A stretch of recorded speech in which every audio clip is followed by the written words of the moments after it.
እና ወረርሽኝ ይላል። ከዘመነ ኳራንታይን ማስታወሻዎች የተቀነጨቡ ናቸው። አበሻ ገራሚ ፍጡር መሆኑን ከድሮ ጀምሬ ብጠረጥርም በደንብ ወለል ብሎ የተገለጠልኝ በዚህ ወረርሽኝ ዘመን ነው። የአገር ሰው ለጥንቃቄ ማስክ ገድግደህ ሲያይህ ይህን ያህል ምን ያንቦቀቡቀሃል እያለ ያሸማቅቀሃል። ከዚያ አጅሬው አስተኝቶ ለሳምንታት ያከለ አበራይቶ ትቶት ይሄዳል። ከዚያ እንዴት ነህ ስትለው በዝሆን እግሩ ደቅድቆ አጨማልቆ ለቀቀኝ በማለት ፋንታ እኔንማ ይዞ ለቀቀኝ በማለት አቃሎ ይነግርሃል። ከህመሙ በረከት እንዲደርስህ ወጥሮ ያበረታታል። ስለ ክትባት ስታነሳበት እረ ቺፕስ ሊያስገቡብን ነው ይልሃል። ባለፈው አንዱ ፈረንጆች ቺፕስ ክንዴ ላይ ቀረቀሩብኝ እያለ ሰላላ ክንዱን ለህብረተሰቡ ሲያስጎበኝ በሆነ ዩቱብ ቻናል ላይ አየሁት። አይኔን ባይበሉባይ ጠራርጌ አተኩሬ ሳየው ክንዱ ላይ ያለው ኮረሪማ የሚያክል ኪንታሮት ነው። አንዳንዴ ሲደብረኝ ስልኬን መሽለቅ አድርጌ አዲስ አበባ ወይም ማርቆስ ለሚኖር ጓደኛ ይደውላለሁ። ስማ ያለህበት አካባቢ ኮቪድ እንዴት ነው? እኔማ ትናንት ይዞ ለቀቀኝ ይለኛል። እንዴ ፍቅር እንኳን ትንሽ ሳያመነምን ሳያከስል አይለቅም፣ እንዴት ዝም ብሎ ይለቅሃል እላለሁ በቅናት ስሜት። የሆነ ነገር ትዝ ይለኛል። ድሮ መገናኛ ካልዲስ ፊት ለፊት ቆሜ የኮንትሮባንድ ጫማ ሳማርጥ የሆነ መዳፍ ትከሻዬን ይነካኛል። ዞር ስል የሆነ ሰውዬ ይቅርታ፣ በማጅራት በኩል ሳይህ ከማውቀው ሰው ጋር ተመሳስለህብኝ ነው ይልና ለጥቂት ሰከንዶች ይዞት የነበረውን ትከሻዬን ይለቀዋል። የአገር ቤት ጓደኞቼ ኮቪድ ይዞ ለቀቀኝ ሲሉኝ ትዝ የሚለኝ ይሄ ነው። በዚያን ሰሞን ራስ ምታትና ቁርጥማት ጢባ ጢቤ ተጫውቶብኝ ወደ ሐኪም ቤት ጎራ ነው። ዶክተሩ ከላይ እስከታች ከመረመረኝ በኋላ በረጅሙ ተንፍሶ የያዘ በሽታ ጋርሊክ ቲወንቲ ይባላል። ነጭ ሽንኩርትን አብዝቶ ከመብላት የሚመጣ አዲስ በሽታ ነው።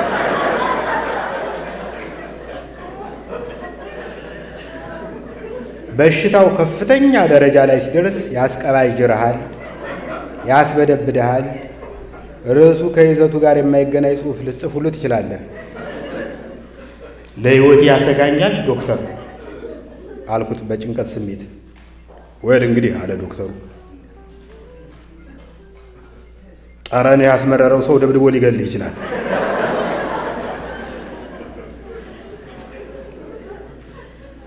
ሐኪም ድሮ ቀረ። በድሮ ጊዜ አንዱን ወጌሻ ኩላሊቴን አመመኝ ስትለው የጅብ ቅንድብ ፈልገህ በብብት ያዝበት ይላል። ምክሩን ሰምተህ የጅብ ቅንድብ አመጣ ብለህ ጫካ ስትገባ ጅቡ ራሱን በመከላከል ሰበብ ይበላል። ግልግል። ወጌሻው ምን አለበት? በሕይወት እያለህ ቀብድ ተቀብለዋል። የጥንቱ መንገድ ትንሽ ራዲካል ቢሆንም ሁነኛ መፍትሄ ነበረው። በሽታውን የምታስወግደው በሽተኛውን በማስወገድ ነበር።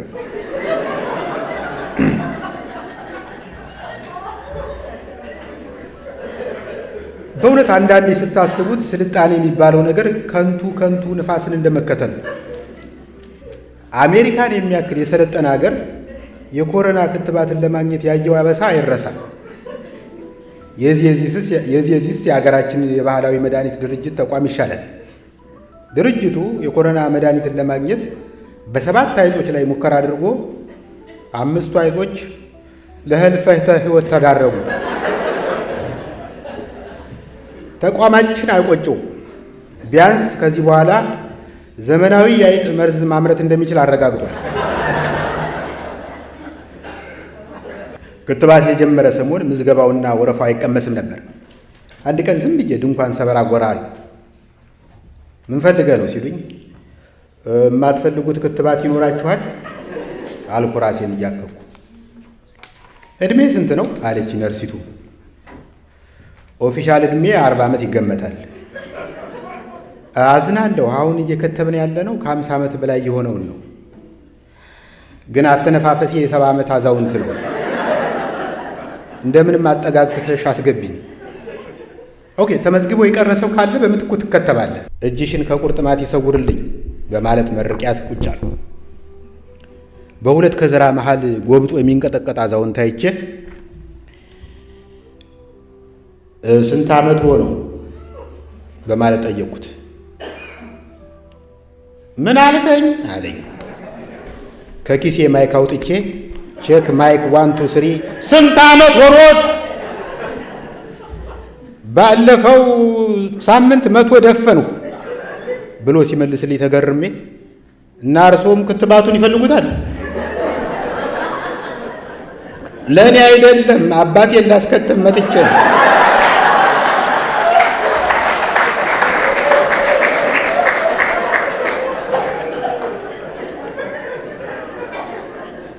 በመጨረሻም ተጠራው። ነርሲቱ ክንዴን አፈፍ አድርጋ ይዛ እንደ ጥጥ ስታባዝተው ከቆየች በኋላ ብዙ ጊዜ የምትመገበው ምግብ ምንድን ነው? ሩዝ። እንዲያውም ሩዝ አብዝቼ ከመውደዴ የተነሳ ወዳጆቼ ሩዝቬልት የሚል ቅጽም ስላውጥተውልኛል። በላ አሁን ወደ ቤት ተመልሰህ ገንቢ ምግብ ብላ፣ ዳምፔል አንሳ፣ ፑሻፕ ስራ፣ ከዚያ ከ2 ወር በኋላ ተመለስ። ሴትየው ልትከትብኝ ነው ወይስ ቦዲጋርድ ልትቀጥሪ ነው የምትፈልጊው? አሁን ሳስበው ሶሻል ሚዲያ የሚባለው ባይኖር የኳራንታይን ብቸኝነት ዘመኔን ምን አደርገው ነበር? ምን ይውጠኝ ነበር? በነገራችን ላይ ፌስቡክ የተቀላቀልሁ ወደ 2012 አካባቢ ነው እና ያኔ ከቤተሰቤና ከጎረቤት በቀር የሚያውቀኝ አልነበረም። የፌስቡክ አጠቃቀም ራሱ በቅጡ አልገባኝም ነበር። የሆነ ጊዜ ላይ 2 ሄክታር ቶክሲዶ ሱፌን ግጥም አድርጌ ለብሼ ጆፌ አሞራ የሚያህል ክራባት ጣል አድርጌበት ፎቶ ተነሳውና ፌስቡክ ላይ ለጥፉ። ከዚያ ፈንድሻ እየበላው የህዝቡን ምላሽ ብጠብቅ ምንም የለም። ደብረ ማርቆስ ዘመድ ጠይቄ ስመጣ አስካለ የተባለች ልጅ ላይክ አድርገዋለች። ያኔ የላይክ ምልክት የነበረው አውራ ጣት በጣም ግብዳ ነበር። መንገድ ዳር ይዘው ብትወጣ ሊፍት የሚሰጥ መኪና ማስቆም ሁሉ ትችላለህ። ከመደሴት የተነሳ ፎቶዬን ስለወደድሽው አመሰግናለሁ የሚል መልእክት ሰደርኩላት። ኢንቦክስ የላኩላት መስሎኝ ግድግዳዬ ላይ እንደለጠፉት ያወቅኩት በውቅ የዛሬውን ግጥም ደግሞ ርዕሱን ብቻ ነው የለጠፍከው የሚል አስተያየት ሳነብ ነበር። አትፍረዱ። በሰም በታሸገ ኢንቬሎፕ ጽላሉ ወረዳ ከሚኖር የበር ጓደኛዬ ጋር ደብዳቤ ስለዋወጥ ያደኩ ሰውዬ ኢንቦክስ ቢደናገረኝ አይገርምም። ሴቶች በጠቅላላው ቆንጆ ሴቶች ደግሞ በተለይ ፎቶ ለጥፈው ውዴታ ወይም ላይክ ለመሰብሰብ ችግር የለባቸው። ፎቶ ሲነሱ ደግሞ የሳምንት እቅድ ነድፈው የወር በጀት መድበው በደንብ ተዘጋጅተው ነው። የመታወቂያ ጉርድ ፎቶ ለመነሳት ድሮን ሳይቀር የሚከራዩ አሉ እኮ። የኔ እናት የሩቅ ዘመድ ሲሞትባት ሐዘኗን ለመግለጽ ፊቷን ትነጭ ነበር። የዘንድሮ ዝነኛ ሴቶች በወገኖቻችን ላይ የደረሰውን ጭፍጨፋ እናወግዛለን የሚል መልእክት የሚያስተላልፍ ፎቶ ለመለጠፍ 4 ሰዓት ሙሉ ቁንጅና ሳሎን ውስጥ ይቆያሉ። ሰዎች ነን፣ እንድንወደድ እንፈልጋለን። 1000 ጓደኛ ኑሮ 10 ሰው ብቻ ፎቶን ከወደደው ይደብራል። ከወደዱህ በላይ ጭንቅላትህን የሚቆጣጠረው ጥግ ላይ ቆመው ከንፈራቸውን አጣመው ባላይ የሚያልፉ ሰዎችን ስታስብ ነው። ለማንኛውም ብዙ ሺህ ሰው ፎቶ እንዲወዱልህ ትፈልጋለህ? አማላይ ወይም የአንዳሙስ ሴሌብሪቲ መሆን አይጠበቅብህም። የሚጠበቅብህ ይህ ነው። አዋሽን የሚያህል ባንዲራ ልበስ። ግንባርህ ላይ ኤርትራን የሚያካትት የኢትዮጵያ ካርታ ተነቀስ። ከጀርባህ የታወቀ ባለታሪክ ሐውልት ወይም የገዳም ወይም የመስጊድ ምስል ቢኖር አይከፋም። የኢትዮጵያ ፊደል ምልክት ያለበት ቲሸርት ልበስ። የኢትዮጵያ ቁጥሮች የተጻፉበት ሰሌዳ ወይም እንደ ፍሬው ኃይሉ አኮርዲዮን አንገት ላይ አንጠልጥል። በቀኝ ክንድህ ላይ ከቅዱስ መጽሐፍ የተወሰደ ጥቅስ ጣል አድርግበት። ግራ ክንድህ ስለምን ስራ ይፈታል? ደም ለግስበት። የሆነ ጊዜ ላይ አንዲት ቆንጅዬ ልጅ ፍሬንድ ሪኩዌስት ላከችልኝ። በእህትነት ተቀበልኳት። ትንሽ ቆይቼ እህትነቱን በአንድ እርምጃ ላሳድገው ብዬ በማሰብ በኢንቦክስ ሰፈርሽ የት ነው አላማ ሳለሽ ምናምን ማለት ጀምሩ። ጥቂት እንዳወጋሁት ግን በሴት ፎቶ የተጠለለ ወንድ መሆኑን ባነንኩበት። ነገሩ በዚህ ቢያበቃ ጥሩ ነበር። ትንሽ ቆይቶ ሌላ ሰው ታናሽ ወንድሙ ይመስለኛል ተመሳሳይ ፎቶ ገጭ አድርጎ ርኩሰት ማለቴ ሪኩዌስት ላከልኝ። ለጊዜው ብልጭ አለብኝ። ድርግም እስኪልብ ይጠበቅኩና የሚከተለውን መልእክት ሰደርኩለት። ፎቶውን እንኳ ቀይሩልኝ እንጂ ቤተሰብ የቁም የተነሳችው ፎቶ የላትም። እዚህ ላይ አንድ ነገር ትዝ አለኝ። ድምፃዊ ኬኔዲ መንገሻ የሆነ ጊዜ ላይ በኢትዮጵያ ቴሌቪዥን የሙዚቃ ቪዲዮ ለመቅረጽ መጥቶ ጥሩ ላስተናገደው ዘበኛ ሌዘር ኮቱን አውልቆ ሸለመው። ከሁለት ካሴት በኋላ ወደ ጣቢያው ሲመለስ ተሸላሚው ዘበኛ አሁንም በዘበኛነት እንደጸና አገኘው። ጭራሽ ሌዘሩንም ዛሬ ገድግዶታል። ኬኔዲ ጠጋ ብሎ ሌዘሩን ባይኑ አጠናው። ክርኑ አካባቢ ትንሽ ከመንተቡ በስተቀር የድሮ ነው። ኬኔዲም ፈገግ ብሎ ዘቡሌውን እንዲህ አለው፣ ፍሬንድ የላም ነገር ቀላቅልበት እንጂ። ፌስቡክ እጅ ሲለኝ ደግሞ ወደ ቲክቶክ ጎራ ብዬ ፎቶና ቪዲዮ ቀላውጣለሁ። ስሙኝማ የድሮ እብድ ሙዚቃ ቤት በር ላይ ይደንስ ነበር። የዘንድሮ ዲጂታል እብድ ደግሞ ሞባይሉ ካሜራ ፊት ይደንሳል።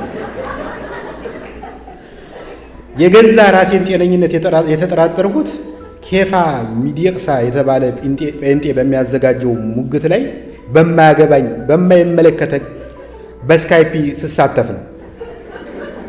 የሙግቱ ርዕስ ዘፈን ኃጢአት ነው ወይስ አይደለም የሚል ነበር። ኬፋ ሚዲቅሳ በእውቀቱ ዘፈን ለአንተ ኃጢአት ነው ወይስ አይደለም? ወል ችሎታ ሳይኖርህ ከዘፈንህ ኃጢአት ነው። ራሱን የቻለ ኃጢአት እንኳን ባይሆን ወደ ሌሎች ኃጢአቶች ያመራል። በምሳሌ ላስረዳ። የሆነ ጊዜ በጓደኛችን ሰርግ ላይ አንዱ የኃይልዬ ታደሰን ዘፈን ለመዝፈን ሞከረ። ድምፁ ግን ከኃይልዬ ይልቅ ለሻለቃ ኃይሌ ድምፅ ይቀርባል።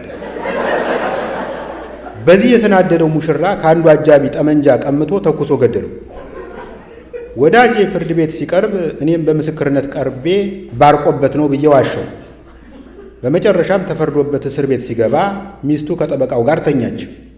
በአንድ ብሽቅ ዘፈን ምክንያት አትግደል፣ በሐሰት አትመስክር እና አታመንዝር የሚባሉ ሕግጋቶች ተጣሱ።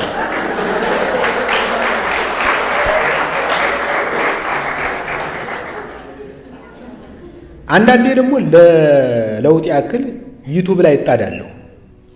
ዩቱብ ለታታሪ ተመልካች መክፈል ቢጀምር እስካሁን መኪና ብቻ ሳይሆን የራሴ መጠበቂያ ድሮን ሁሉ ይኖረኝ ነበር። ለመሆኑ ምንድን ነው የማየው? ፖለቲካ? ለድሌም አላሳየው። ትናንት በርካታ ቆነጃጅት አንዱን አልባሌ ዘፋኝ ከበው ሲደንሱ አይቼ ዘናል። ሌዲ ጋጋ የኤግዚቢሽን ማዕከል ድንኳን የሚያክል ቀሚስ በምትለብስበት ዘመን የሀገራችን ጉብሎች በከፊል መለመላ ሲቀውጡት አይቼ ተደነቅኩ። በእኛ ጊዜ የሙዚቃ ቪዲዮ በአይነ አፋር ሙድ ነበር የሚሰራው። አለማየሁ እሸቴ ኩኩ ሰብስቤን እንግዳ አይነሽ እኔ እንግዳ በበሩ ገብተሽ አረፍ በይ ጓዳ ይላታል። እሷም እየተሽኮረመመች ያንኑ ትደግምለታለች። ግን ሁለቱም ጓዳ ለመግባት አይደፍሩም። ዘፈኑን ጀምረው የሚጨርሱት ከግቢ ውጭ ነው። ዛሬ 10 ምናምን ወይዛዝርት ሊሞዚን ውስጥ አንዱን ጎረምሳ ከበው ሲደንሱ ያለው መብታቸው እንደሆነ ባምንም በዘፋኙ ላይ የተሰማኝን ቅናት የቀላቀለበት ንዴት መደበቅ አልቻልኩም። እኔ እዚህ ተኮራምቼ ተቀምጬ የሰው ሀገር ብርድ እየጠጣው እንዴት ዋናው ሰባ ሰገጥ ጨረቃ በመሳሰሉ ኮረዶች ይከበባል? በእውነት ፌር አይደለም። በእውነት የድሮ ዘፈን ይምጣብኝ። የድሮ ዘፈን እኮ የሆነ ቬጂተሪያን ቃና ነበረው። በጊዜው ያልተዘመረለት የዱር ፍሬ የለም። የሾላ ፍሬ እንኮይ እንኮይ ብርቱካኔ፣ ሸንኮራ፣ ፓፓየነሽ የሚል ሁሉ ዘፈን ነበረ።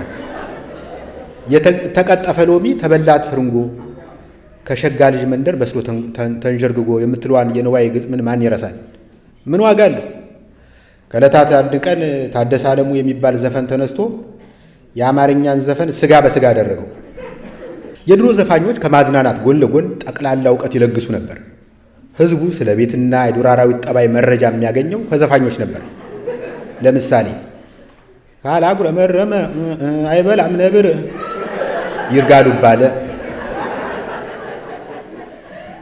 የቁልቁለት መንገድ ለበቅሎ አይመችም ሙሉቀን መለሰ፣ የባብ ዘለግላጋ የለው እግር እጅ አለማየሁ እሸቴ፣ ዶሮ ውሃ ጠምቶት ተንጋሎ ይጠጣል ነዋይ ደበበ፣ ፍየል ቅጠል እንጂ አትበላም ምን ጉዳይ ነዋይ ደበበ።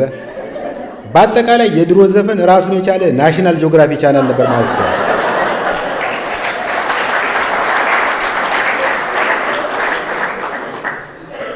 በደምሳሳው ሲታይ የድሮ ዘፈን ግጥም ብዙ አይመስጥም። በእኔ ግምት ሁለመናው የተዋጣለት የዘፈን ግጥም የተጀመረው በይልማ ገብረአብ ነው። አሁን ደግሞ ሀብታሙ ቦጋለ፣ አብርሃም ወልዴ፣ ኑረዲን ኢሳ ጥሩ ጥሩ ግጥሞችን ይጽፋሉ። ከቆዩ ዘፋኞች ውስጥ ግጥም የማይሰምርለት እያዩ የሚባል ዘፋኝ ነበር። የኢትዮጵያ ሬዲዮ እግር ኳስ ባስተላለፈ ቁጥር ለምን የእሱን ዘፈኖች እንደሚጥዳቸው እስካሁን አይገባኝም። እንስራዋን አዝላ በወገቧ ላይ እንስራዋን አዝላ በወገቧ ላይ ውሃ ልትቀዳ መሄዷ ነው ወይ ይላል እያዩ። አይ ኧረ የለም እንስራዋን ውሃዋን ልታስተምር እየሄደች ነው። በነጭና ጥቁር ቲቪ ይተላለፉ የነበሩትን የድሮ ሙዚቃ ቪዲዮዎች ባየሁ ቁጥር አንድ ነገር ይገርመኛል። ዘፋኞች በጣም የተጋነነ የእጅና የፊት እንቅስቃሴ ያደርጉ ነበር።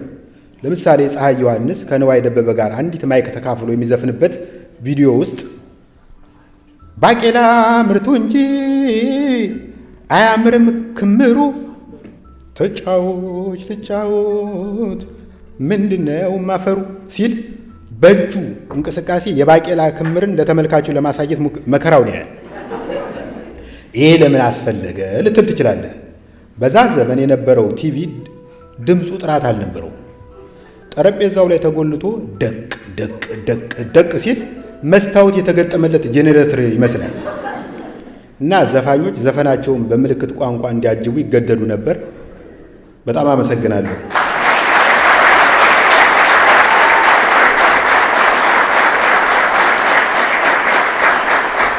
እሺ፣ በእውቀቱ ስዩምን በድጋሚ እናመሰግናለን። አመስግኑልን።